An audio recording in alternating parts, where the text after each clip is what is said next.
Hello बच्चों, let's read this question. The question says 50% of the amount of a radioactive substance decomposes in 5 years. The time required for the decomposition of 99.9% of the substance will be. And the options are 10 years, between 10 and 40 years, less than 10 years and between 49 and 50 years. अभी अगर हम बात करें की concept की, तो यहाँ पे हमारा की कॉन्सेप्ट क्या होगा? जो रेडियो एक्टिव सब्सटेंस होते हैं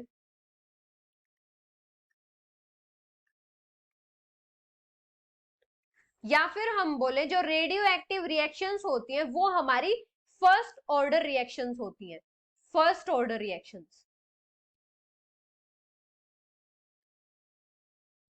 अगर हम बात करें इनके रेट कांस्टेंट की या फिर रेडियो एक्टिव रिएक्शंस में क्या होता है, fraction of total number of atoms which disintegrate पर सेकंड एट एनी टाइम, जिसको हम लैम्डा से डिनोट करते हैं। लैम्डा हमारा क्या होता है, fraction of total number of atoms which disintegrate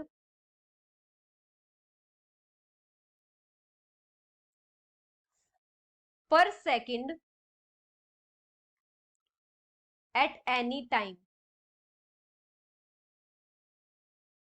मतलब हमारे टोटल नंबर ऑफ एटम्स का कितना फ्रैक्शन जो है वो डिसइंटीग्रेट कर रहा है किसी टाइम पे।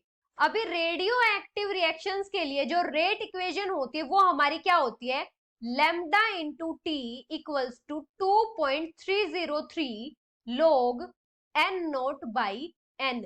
एन नोट होता है हमारा इनिशियल अमाउंट बोले या फिर इनिशियल कंसंट्रेशन बोले, इनिशियल अमाउंट, और जो एन होता है वो होता है हमारा amount at any time t, amount at any time t.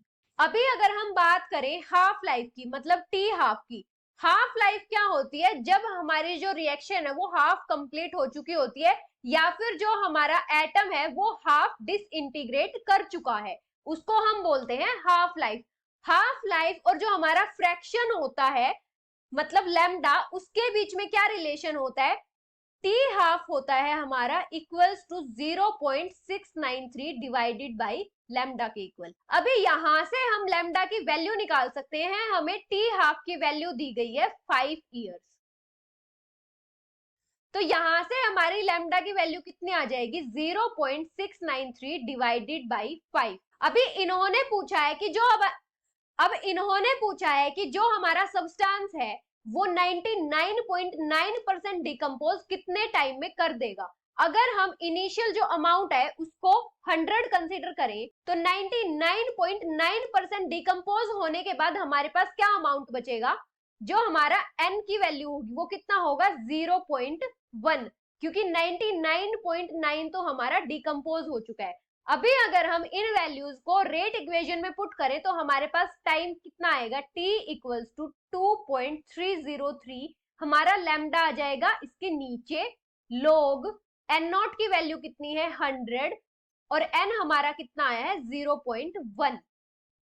अभी यहाँ पे हमारे पास क्या आ जाएगा, लैम्डा की वैल्यू अगर हम पुट कर दे तो हमारे पास टाइम कितना आएगा, 2.303 इंटू 5 डिवाइडेड बाई 0.693 log, ये 0.1 है, मतलब 0.1 का मतलब क्या है, 1/10, तो 10 हमारा ऊपर चला जाएगा, यहाँ पे हमारे पास क्या बच जाएगा, log 1000।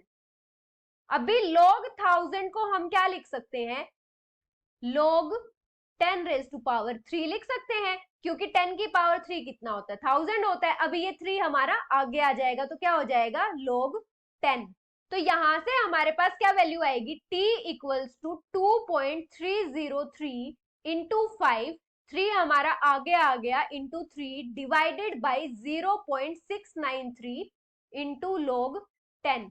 log 10 की वैल्यू कितनी होती है, 1। अभी अगर हम इसको सोल्व करेंगे तो हमारे पास टाइम t कितना आ जाएगा, 49.85 ईयर्स।